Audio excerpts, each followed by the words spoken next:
Bonjour, je vais vous présenter aujourd'hui une vidéo parce que je souhaite vous faire connaître la solution Trello. C'est une solution de gestion de projet que j'utilise depuis quelques semaines et je la trouve vraiment très utile pour le suivi du workflow d'un photographe. Alors même si c'est une solution qui est faite pour un travail en équipe, on peut l'utiliser aussi pour une seule personne et elle est vraiment très simple et très pratique à utiliser. C'était compliqué pour moi quand même de l'expliquer sur un article de blog. C'est pour cette raison que j'ai préféré vous faire exceptionnellement une vidéo. Alors on va créer ensemble un tableau, je vais vous montrer ma façon de fonctionner, mais vous pouvez bien entendu ensuite faire ce que vous voulez de votre tableau en fonction de votre propre façon de travailler, de votre organisation et puis de vos besoins. Alors, créer un tableau, c'est très simple. Je clique sur créer un tableau. Donc, je dois bien sûr, hein, avant tout ça, créer un compte sur Trello. Je vais sur trello.com et puis voilà, je rentre mon adresse mail et tout ça. Ce que je vais vous montrer là est totalement gratuit. Alors bien sûr, il y a des fonctionnalités qui sont payantes, on peut upgrader son compte, mais tout ce que je vous montre aujourd'hui, je le fais avec mon compte gratuit. Donc ça signifie que vous pouvez, si vous avez besoin juste de ces fonctionnalités-là, utiliser cette solution sans avoir de frais supplémentaires à payer, même quand vous l'utilisez depuis votre terminal mobile ou votre iPad. Donc je vais donner un titre à mon tableau. Je vais l'appeler Workflow Pop, puisque on est sur une vidéo pop. Je ne vais pas créer d'équipe, puisqu'en l'occurrence, il n'y a que moi qui vais l'utiliser. Hop, j'ai juste à cliquer sur créer. La couleur de base de Trello, c'est le bleu électrique, donc bien sûr, mon compte est bleu électrique.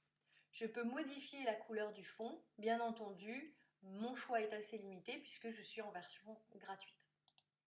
Voilà, je vais prendre juste un bleu qui fait un peu moins mal aux yeux. Mon tableau, je vais pouvoir ensuite ici créer autant de colonnes que je le souhaite en fonction de la façon dont j'ai envie de gérer mon flux de travail.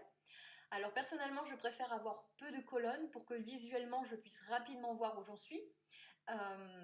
Mais on peut tout à fait aussi utiliser une colonne pour chaque petite étape. Voilà, moi je préfère utiliser moins de colonnes, mais ensuite utiliser ce qu'on appelle les checklists. Donc je vais vous montrer comment ça se passe et je vous laisse ensuite faire votre choix. Alors la première étape, bien sûr, on est à l'étape prospect. Ensuite, je vais planifier la séance. Séance planifiée. Ensuite, une fois que ma séance a eu lieu, je vais m'occuper de tout ce qui est post-traitement, galerie, etc. L'étape suivante, ça va être de commander mes produits. Je crois que c'est commande de produits. Ensuite, c'est toute la partie marketing blog, hein, qui est plus pour moi que pour le client. Et enfin, la partie facture. Donc quand j'en suis à cette étape-là, ça veut dire que j'ai fait tout ce qu'il fallait avec mon client et qu'en théorie, je n'ai plus besoin de le contacter. Voilà, donc peu de colonnes parce que je préfère de cette façon. Je vais ensuite ici, donc dans le menu, je vais sur plus et je vais me créer des étiquettes. Parce que ça va me permettre d'avoir un code couleur. Et ce code couleur, je l'utilise pour déterminer le type de séance qui va aller avec le prospect. Donc ça peut être une séance famille, ça peut être une séance naissance, ça peut être une séance maternité. Voilà, donc pour ma part, je ne fais pas de mariage, donc ce sont les principaux thèmes que j'utilise. Et enfin, j'utilise le rouge pour indiquer que le client ne souhaite pas de publication. Voilà, donc je sais que les fiches qui auront ce code couleur-là ne seront pas bloquées. Donc voilà, mes étiquettes sont créées, je peux en ajouter autant que je veux en choisissant les couleurs. Voilà, ça c'est moi, c'est vous qui déterminez en fonction de vos besoins. Ici ensuite, à chaque fois qu'un prospect va me contacter, que ce soit par téléphone, par mail ou quelqu'un que je rencontre et qui me demande ma carte, je vais noter ici les petites informations que j'ai et où j'en suis. Donc là, pour faire simple, on va juste mettre prospect 1, prospect 2, prospect 3.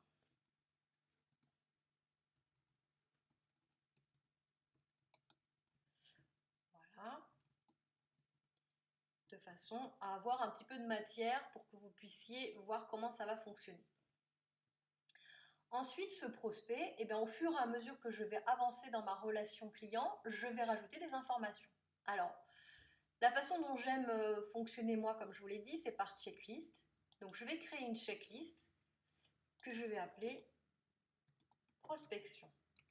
Hein, on n'est pas dans la créativité là, hein, on est vraiment dans le côté pragmatique de l'organisation. Donc, à cette étape, pour moi, il y a ensuite 3 sous-étapes qui sont la demande d'informations complémentaires. Particulièrement quand le client me contacte par email, très souvent, j'ai besoin de lui réécrire pour avoir plus d'informations. Ensuite, moi, je vais lui envoyer un devis, une fois que j'ai toutes les informations. Et une fois que le devis est validé, je vais envoyer un contrat. Donc ça, c'est mes 3 étapes qui sont importantes pour moi à ce moment-là. Je vais ajouter une étiquette en fonction du mail client. Je sais normalement s'il s'agit d'une séance famille, d'une séance naissance ou maternité. Je ferme ma carte. Voilà. Je pourrais bien entendu rajouter des commentaires si je le souhaite, s'il y a des petites choses intéressantes ou importantes qui ont été notées dans l'email, ou si c'est une personne que j'ai vue, que j'ai rencontrée, je vais ajouter des précisions.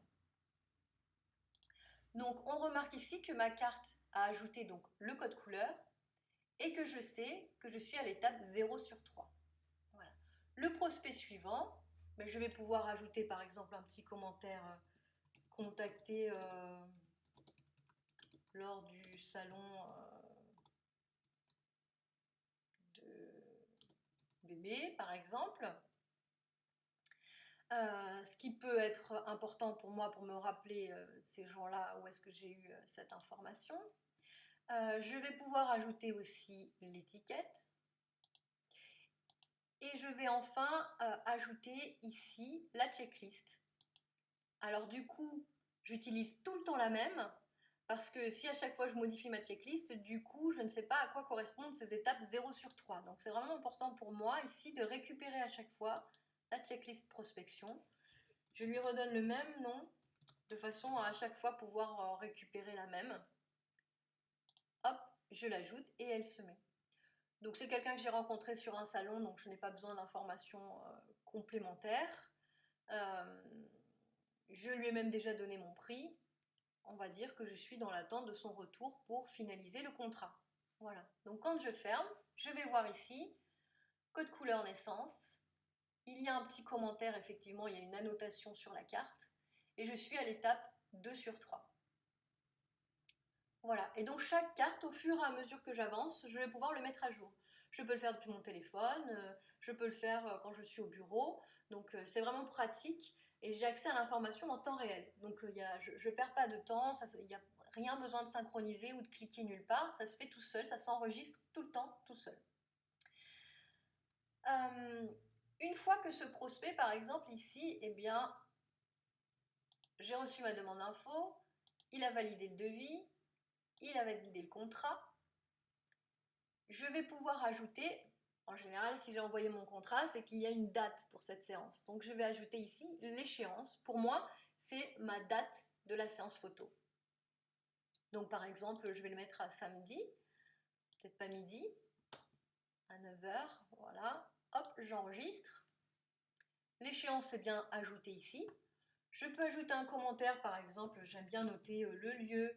S'il y a des informations un peu particulières, j'ajoute ici, vous voyez, avec le petit smiley, j'ajoute le warning et je vais préciser, par exemple, parking à 200 mètres ou si le parking, s'il y a un digicode. Alors ici, on va mettre parking à 200 mètres, par exemple. Voilà, je vais me noter toutes ces informations. J'aime bien me noter aussi les activités qui sont prévues, puisque je fais principalement du lifestyle, donc j'essaie de prévoir avec mes clients des petites choses à faire pendant la séance. Je vais me noter aussi, là c'est une séance famille, par exemple, si c'est une famille où ils sont 4, 5, s'il y a les grands-parents, s'il y a des enfants en bas âge.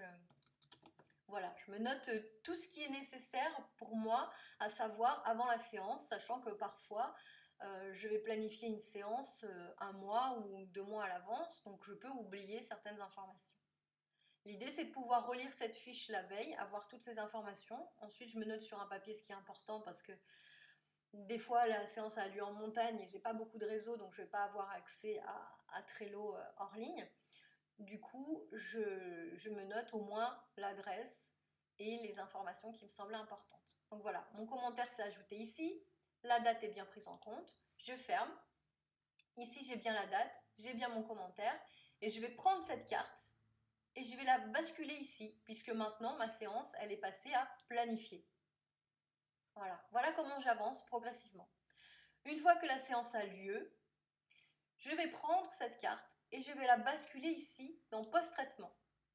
Voilà, parce que je suis donc à l'étape suivante. Et ici, je vais me créer une nouvelle checklist. Alors, je pourrais compléter celle-ci ou je pourrais dès le départ en faire une avec 10, 15 choses à valider, qui seraient la même à chaque fois. Moi, je préfère avoir plusieurs petites checklists, c'est ma façon de fonctionner. Donc ici, je vais ajouter checklist. Cette fois, c'est ma checklist post-traitement. Hop, je l'ajoute. Et je vais ajouter, voilà, les petites cases. Donc d'abord, sauvegarder les images. Ensuite, trier les images. Ensuite, post-traiter les images. Les uploader dans la galerie. Et ensuite, je fais un mail au client pour le prévenir qu'il peut aller faire sa sélection de photos, commander ses produits, etc. Donc voilà. Au fur et à mesure que j'avance, bien sûr, je vais cliquer pour voir où j'en suis. Donc vous allez voir que là, du coup, l'interface va continuer de prendre en compte ces 3 éléments. Et du coup, je suis à 4 sur 8 et non à 1 sur 5. Donc c'est pour ça que pour certains, peut-être que c'est plus intéressant de supprimer ici cette checklist ou de créer directement une checklist globale. Chacun voilà, peut fonctionner comme il le souhaite. J'avoue que moi, je préfère ce code couleur et avoir un maximum d'informations et d'historiser tout ça. Je vais pouvoir aussi, voilà, je ne vous ai pas montré tout à l'heure, mais ajouter une pièce jointe. Par exemple, lorsqu'il s'agit d'un client à qui j'ai déjà fait une séance photo, je vais aller chercher sur mon ordinateur une photo de la séance précédente, de façon à me rappeler qui étaient ces gens, etc. Et je vais la mettre. Alors, l'avantage, ce que j'aime bien avec ça, c'est que ça va... je prends une photo au hasard, rien à voir avec cette fiche, mais l'avantage, c'est que vous allez voir quand je ferme, voilà, vous voyez ma carte, elle prend plus d'espace, c'est visuel, voilà, ça donne envie. Donc si vous avez envie, plutôt que de code couleur, de vous ajouter des petites photos en fonction du type de séance et utiliser le code couleur pour autre chose, pour d'autres éléments à filtrer, ça c'est à vous de voir. Je vais ici rajouter d'autres codes de couleur juste pour vous montrer.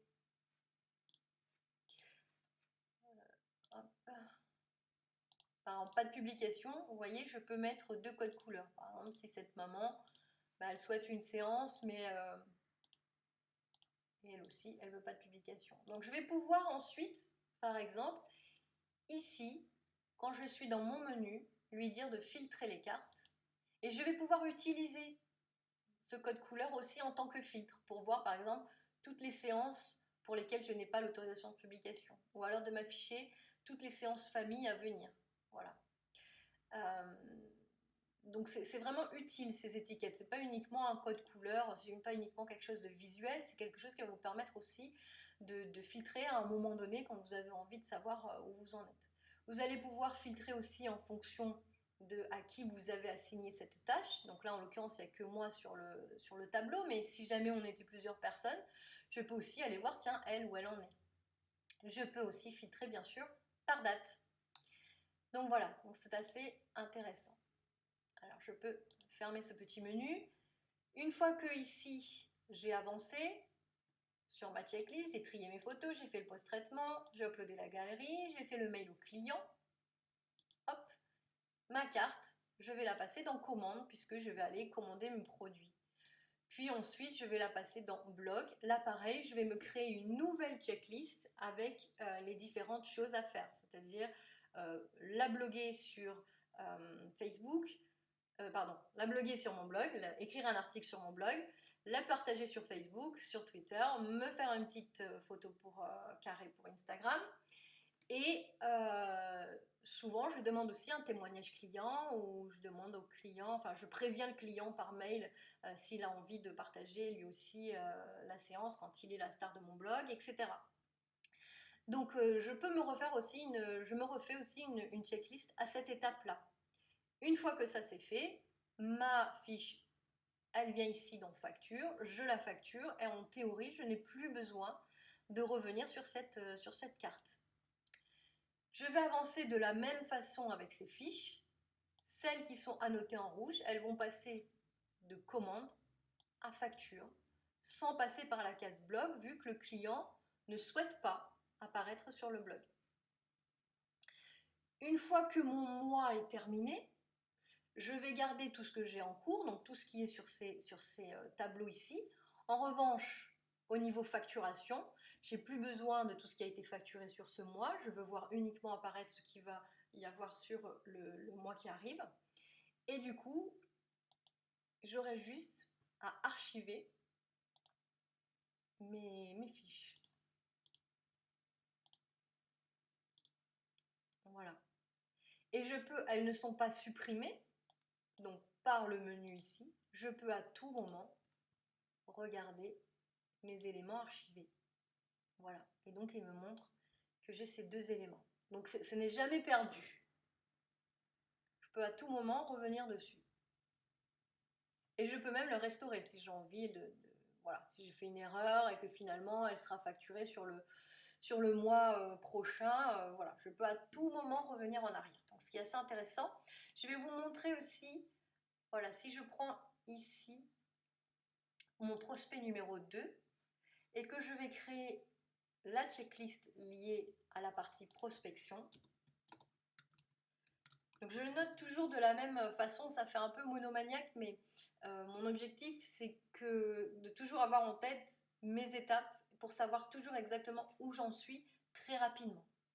Et je vais ici pouvoir copier les éléments de la checklist que j'ai créée tout à l'heure, de façon à ce que j'ai toujours les mêmes 3 étapes. Voilà. Et quand je ferme, eh bien ça m'affiche bien mon 0 sur 3. Ça pour moi c'est vraiment important. Quand cette fiche elle va être ici à post-traitement, je vais refaire la même chose. Je vais aller récupérer la checklist, mais cette fois la checklist qui était liée au post-traitement. Alors bien sûr, c'est la fiche que j'ai archivée. Donc je vais retourner dans mes éléments archivés, je vais la restaurer. Et vous allez voir que maintenant, si je retourne ici et que je crée une checklist, je vais pouvoir prendre ma checklist post-traitement. Voilà. Et voilà, j'ai mes 2 checklists. Sans avoir besoin de tout réécrire et surtout en gardant en tête toujours les mêmes étapes. En fait, c'est mes sous-étapes. Parce que si je crée ici à chaque fois devis, contrat, etc., je vais avoir un tableau qui va être immense et du coup, je trouve qu'on s'y perd, on n'y voit plus rien. Alors, vous avez ici la possibilité de mettre une petite étoile pour dire que c'est un de vos tableaux favoris. Donc si je le fais, lorsque je retourne ici sur la liste de tous mes tableaux, voilà, ceux qui sont en favoris vont apparaître en premier. Donc ça c'est intéressant, surtout quand on l'utilise sur le téléphone par exemple, où l'écran est beaucoup plus petit, d'avoir en premier celui qui nous intéresse le plus et qu'on utilise le plus. Autre chose ici, vous voyez que vous pouvez aussi créer des tableaux donc en équipe, on en a déjà parlé, mais aussi public, si vous avez envie de le partager avec des clients ou je sais pas, donc alors peut-être pas sur ce workflow-là, mais il peut y avoir d'autres raisons qui font que vous avez besoin de créer un tableau en mode public. C'est tout à fait possible, de la même façon que vous pouvez partager par exemple un tableau sur Pinterest pour échanger des choses avec un client, vous pouvez aussi utiliser Trello. Ils ne pourront y aller que s'ils ont bien sûr l'adresse. Enfin, une dernière fonctionnalité que j'utilise, ce sont ce qu'ils appellent les power-up. Alors les power-up, ce sont comme des petits plugins en fait qui s'ajoutent et qui vont permettre d'utiliser soit d'autres solutions en ligne, soit, alors moi celui que j'utilise c'est le calendrier, de façon à avoir une vision globale de mon calendrier. Alors lorsqu'on est en version gratuite, on n'a le droit qu'à un seul power-up. Donc il faut vraiment être sûr de celui qu'on va utiliser. Euh, mais dans chaque tableau, en fait, vous pourrez en choisir un. Pour pouvoir utiliser un power-up, vous devez créer une équipe. Donc là, en l'occurrence, mon équipe, bah, c'est moi-même, vu que je ne vais pas partager mes tableaux avec personne, étant donné que je travaille toute seule sur la photographie. Donc voilà tous les petits power-up que vous pouvez rajouter. Ils sont très nombreux. Moi, celui que je préfère et que j'utilise, c'est celui-ci, calendrier. Donc, il suffit de cliquer sur activer et vous allez avoir, voilà, ici, le bouton calendrier qui va s'afficher. Et donc, si je clique, je vais voir toutes les cartes sur lesquelles j'ai mis la date de la séance qui vont s'afficher dans ce calendrier. Donc là, en l'occurrence, je ne l'ai fait qu'une fois, mais quand j'en ai plusieurs, voilà, j'ai mon code couleur, je sais quel type de séance il s'agit. Là, j'avais juste marqué prospect, mais en général, j'ai le nom et le prénom des personnes. Et ça me permet d'avoir une vision globale de mon agenda. Bien sûr, ce n'est pas une vision complète, puisque je ne vais avoir dans ce calendrier uniquement les séances, uniquement ce qui est lié à ce tableau. Donc, ça ne m'empêche pas d'utiliser à côté aussi mon agenda avec tous mes autres rendez-vous chez le médecin, rendez-vous téléphoniques, etc. Mais j'ai déjà quand même une vision des séances en cours qui pour moi est importante et intéressante. Alors si je vais par exemple sur mon vrai tableau, ah bah je ne l'ai pas, je l'avais pas, j'avais dû le désactiver pour la démonstration. Voilà, je vais sur mon calendrier, j'ai tout de suite un petit peu plus et je vois exactement si mes samedis sont chargés, etc. Voilà.